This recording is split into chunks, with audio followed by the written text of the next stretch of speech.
Hi guys, market മേഷറിൻ്റെ daily market pulse വീഡിയോയിലേക്ക് എല്ലാവർക്കും സ്വാഗതം. സോ എന്നത്തെയും പോലെ തന്നെ മാർക്കറ്റിനെ കുറിച്ച് സംസാരിക്കാനും ഇന്നലത്തെ മാർക്കറ്റ് ആക്ഷൻ എങ്ങനെയാണ് നമുക്ക് ഡിസ്കസ് ചെയ്യാനും അതുപോലെ തന്നെ ഇന്ന് എന്തൊക്കെ ആക്ഷൻ നമുക്ക് എടുക്കാം എന്നീ കാര്യങ്ങളാണ് നമ്മൾ ഈ വീഡിയോയിൽ ഡിസ്കസ് ചെയ്യാൻ പോകുന്നത്. സോ നമുക്ക് നിഫ്റ്റി 50യിൽ നിന്ന് നമ്മുടെ അനാലിസിസ് തുടങ്ങാം. സോ ഇന്നലത്തെ വീഡിയോ നമ്മൾ സംസാരിച്ചിരുന്നു നിഫ്റ്റി 50 ഇപ്പോൾ നല്ലൊരു ഗ്യാപ്പ് അപ്പ് തന്നിട്ട് ആ ഒരു ഗ്യാപ്പ് സസ്റ്റെയിൻ ചെയ്യുകയാണെങ്കിൽ വളരെ നല്ലതായിരുന്നു എന്ന്. പക്ഷേ ഡെഫിനറ്റ്ലി ആ ഒരു കാര്യം ഇന്ന് നടന്നിട്ടില്ല. സോ ഈ ഒരു ക്യാൻഡലിൻ്റെ ലോ കട്ട് ചെയ്ത് അതിന് താഴെ തന്നെ നിഫ്റ്റി ക്ലോസ് ചെയ്തിട്ടുണ്ട്. ഇനി ഈ ഒരു സപ്പോർട്ട് ലെവൽ ഓർ ഈ ഒരു വിൻഡോ സപ്പോർട്ട് എന്നാണ് നമ്മൾ ഈ ഒരു ഗ്യാപ്പ് അപ്പ് സപ്പോർട്ടിനെ വിളിക്കുക. ഈ ഒരു വിൻഡോ സപ്പോർട്ട് നിഫ്റ്റി റെസ്പെക്റ്റ് ചെയ്യുമോ അതോ ഈ ഒരു ഫുൾ ഗ്യാപ്പ് അങ്ങ് നിഫ്റ്റി നാളെ ക്ലോസ് ചെയ്യുമോ എന്ന് നമുക്ക് നോക്കി കണ്ടുവരും. ഡെഫിനറ്റ്ലി ഈ ഒരു ഗ്യാപ്പ് നിഫ്റ്റി ഫില്ല് ചെയ്യുകയാണെങ്കിൽ നിഫ്റ്റി ഒരു ബുള്ളിഷ് ക്യാരക്ടറിസ്റ്റിക്സ് കാണിക്കുന്നില്ല എന്ന് തന്നെ നമുക്ക് പറയേണ്ടി വരും. അതുപോലെ തന്നെ നേരത്തെ പറഞ്ഞിരുന്നു സ്മോൾ ക്യാപ്പ് ഇൻഡെക്സ് എല്ലാ മൂവിങ് ആവറേജിനും മുകളിലാണ്, നിഫ്റ്റി പക്ഷേ എല്ലാ മൂവിങ് ആവറേജും താഴെയാണ്. നല്ല റെസിസ്റ്റൻസ് ലെവൽ ഈ ഒരു 200 പീരിയഡ് മൂവിങ് ആവറേജിൻ്റെ റെസിസ്റ്റൻസ് ഒക്കെ കട്ട് ചെയ്യാണ് നിഫ്റ്റിക്ക് മുകളിലേക്ക് പോകണമെങ്കിൽ. So as compared to small cap index Nifty already വീക്കാണ്. പ്ലസ് ഇന്നത്തെ ഒരു പ്രൈസ് ആക്ഷനും അത്ര നല്ല പ്രൈസ് ആക്ഷനാണെന്ന് എനിക്ക് തോന്നുന്നില്ല. സ്മോൾ ക്യാപ്പ് ഇൻഡെക്സ് നമ്മൾ പരിശോധിച്ച് നോക്കുകയാണെങ്കിൽ സ്മോൾ ക്യാപ്പ് ഇൻഡെക്സ് ആ ഒരു വലിയ റാലിക്ക് ശേഷം ഈ ഒരു വലിയ 23% റാലിക്ക് ശേഷം ഒരു പുൾ ബാക്കിന് ശേഷം വീണ്ടും മുകളിലേക്ക് പോകാൻ ശ്രമിക്കുന്നു. സ്ട്രീം ഒരു ബ്രേക്ക് അവേ ഗ്യാപ്പ് പോലെ നമുക്ക് തോന്നിപ്പിക്കുന്ന രീതിയിലൊരു ഗ്യാപ്പ് ഇവിടെ already small cap index create ചെയ്തിട്ടുണ്ട്. നിഫ്റ്റിയെ പോലെ സ്മോൾ ക്യാപ്പ് ഇൻഡെക്സ് ആ ഒരു ഗ്യാപ്പിലേക്ക് അകത്തേക്ക് തിരിച്ച് പുൾ ബാക്ക് ചെയ്തിട്ടില്ല. സോ അഗെയിൻ നിഫ്റ്റിയെ കമ്പയർ ചെയ്ത് നോക്കുമ്പോൾ സ്മോൾ ക്യാപ്പ് ഇൻഡെക്സ് വളരെയധികം പവർഫുൾ ആണ്. പക്ഷേ ഈ ഒരു വലിയൊരു വീക്ക് അത് കുറച്ച് കൺസേണിങ് ആണ്. അപ്പോൾ സ്മോൾ ക്യാപ്പ് ഇൻഡെക്സിന് ചെറിയൊരു വീക്ക്നെസ് കാണുന്നുണ്ട് തന്നെ നമുക്ക് പറയേണ്ടി വരും. പക്ഷേ നമ്മൾ ഇന്ത്യ വിക്സ് എടുത്ത് നോക്കുകയാണെങ്കിൽ ഇന്ത്യ വിക്സിൽ കാണുന്ന വേറൊരു കാഴ്ചയാണ്. ബേസിക്കലി ഇന്ത്യ വിക്സ് ഒരു ഫോളാണ് കണ്ടുകൊണ്ടിരിക്കുന്നത്.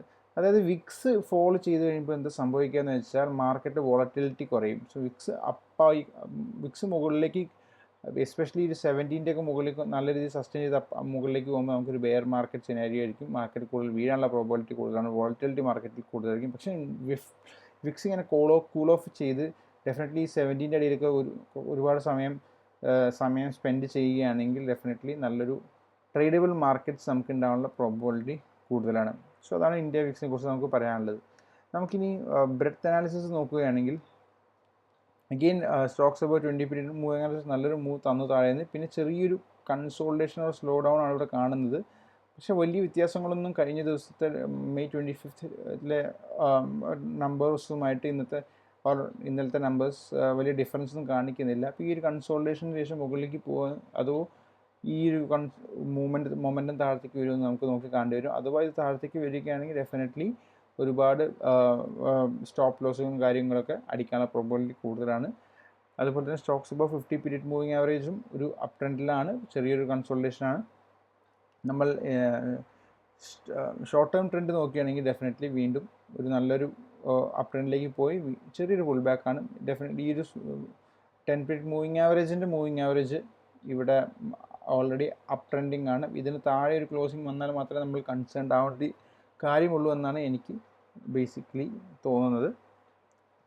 പിന്നെ നമ്മൾ net 52 week high low within range അല്ലെങ്കിൽ 52 വീക്ക് ഹൈക്കും ലോയ്ക്കും ഇടയിലുള്ള സ്റ്റോക്സാണ് നമ്മൾ നോക്കുന്നത്. ബേസിക്കലി കൂടുതൽ സ്റ്റോക്സും 52 വീക്ക് ഹൈക്ക് അടുത്താണെന്നാണ് ഇവിടെ ഈ ഒരു ചാർട്ട് കാണിക്കുന്നത്. അതായത് 52 weeks high minus 52 week low stocks ചെയ്ത് കഴിഞ്ഞാൽ 10% of the stocks are 52 weeks ഹൈൻ്റെ അടുത്താണെന്നാണ്. അതൊരു പോസിറ്റീവ് സൈനാണ്. അത് കഴിഞ്ഞിട്ട് നമ്മൾ മാർക്കറ്റ് ബ്രെഡ്ത്ത് ഡേറ്റ് നോക്കുകയാണെങ്കിൽ അപ്പ് 4.5% ടുഡേ 138 ആണ് നമ്പർ, ഡൗൺ 4.5% ടുഡേ 67 ആണ്. ഇത് കുറച്ച് ഹൈ ആണെന്ന് എനിക്ക് തോന്നുന്നു. അറ്റ്ലീസ്റ്റ് ഒരു 50ക്ക് താഴെയെങ്കിലും അറ്റ്ലീസ്റ്റ് ഇത് 50 or 45ക്ക് താഴെ ഇത് സസ്റ്റെയിൻ ചെയ്യുകയാണെങ്കിൽ നല്ലൊരു നമ്പറാണ്. കാരണം മാർക്കറ്റിൽ എക്സ്ട്രീം ബുള്ളിഷ്നെസ് വീണ്ടും കാണിക്കുന്നതായിരിക്കും ഈ നമ്പർ ബിലോ 50 ആവുന്നത്. ഇത് എൻ്റെ എക്സ്പീരിയൻസിൽ നിന്ന് ഞാൻ കൺക്ലൂഡ് ചെയ്തൊരു കാര്യമാണ്. നിങ്ങൾക്ക് നിങ്ങളുടേതായ ഒരു അനാലിസിസ് ചെയ്തുകൊണ്ട് നിങ്ങൾക്ക് ഈ ഒരു ഡേറ്റ വീണ്ടും മനസ്സിലാക്കാൻ ശ്രമിക്കാം. അതുപോലെ തന്നെ അപ്പ് 20% 5 ഡേ 55 എന്ന് പറഞ്ഞാൽ നല്ലൊരു നമ്പറാണ്. അതുപോലെ ഡൗൺ 20% ഇൻ 5 ഡേ 2 എന്ന് പറയുന്നത് വളരെ നല്ല നമ്പറാണ്. അതായത് വലിയ ഡൗൺ 20% 5-day 2 എന്ന് പറഞ്ഞു കഴിഞ്ഞാൽ 20% 5 ദിവസം കൊണ്ട് വീണ സ്റ്റോക്കുകൾ ആകെ 2 ടോട്ടൽ ഈ ഒരു യൂണിവേഴ്സിലുള്ളൂ എന്നാണ് പറയുന്നത് NSEയുടെ യൂണിവേഴ്സിൽ. സോ അതൊരു നല്ലൊരു കാര്യം തന്നെയാണ്. സോ മാർക്കറ്റ് ക്യൂസ് പറഞ്ഞാൽ ഇന്നലെ എക്സ്ട്രീംലി ബുള്ളിഷ് ആയിരുന്നു, ഇന്നും ബുള്ളിഷാണ്, പക്ഷേ ഇന്നലത്തെ അത്ര ബുള്ളിഷ് അല്ല. അതാണ് നമ്മുടെ മാർക്കറ്റിലെ എൻ്റെ ഒരു റീഡിങ്. സോ നാളത്തെ പ്രൈസ് ആക്ഷൻ ആൻഡ് മൂവ്മെൻറ്റ്സ് മാർക്കറ്റിൽ എങ്ങനെയുണ്ടെന്ന് നമ്മൾ നോക്കി തന്നെ കണ്ടുവരും. അതിൻ്റെ ഒരു അടിസ്ഥാനത്തിൽ അല്ലെങ്കിൽ നാളത്തെ മറ്റാളത്തെ ഒരു പ്രൈസ് ആക്ഷൻ്റെ അടിസ്ഥാനത്തിലായിരിക്കണം നമ്മൾ പൊസിഷൻസ് ലോഡ് ചെയ്യേണ്ടത്. ഒബ്വിയസ്ലി ഇപ്പോൾ എൻ്റെ പൊസിഷൻസൊക്കെ ഞാൻ വളരെ അഗ്രസീവായിട്ട് ഞാൻ പല സ്റ്റോക്കുകൾ ഞാൻ പൊസിഷൻ എടുത്തിട്ടുണ്ട്. അപ്പോൾ ആ സ്റ്റോക്സുകൾ എങ്ങനെ വർക്ക് ചെയ്യുന്നത് നമുക്ക് നോക്കി കാണാം. അപ്പോൾ ഇതാണ് ഇന്നത്തെ മാർക്കറ്റ് വ്യൂ. അതുപോലെ തന്നെ ഈ ഒരു വീഡിയോ നിങ്ങൾക്ക് ഇഷ്ടപ്പെട്ടെങ്കിൽ ഡെഫിനറ്റ്ലി നിങ്ങൾ ലൈക്ക് ആൻഡ് സബ്സ്ക്രൈബ് ചെയ്യേണ്ടതാണ്. So thank you for hearing. Have A nice day.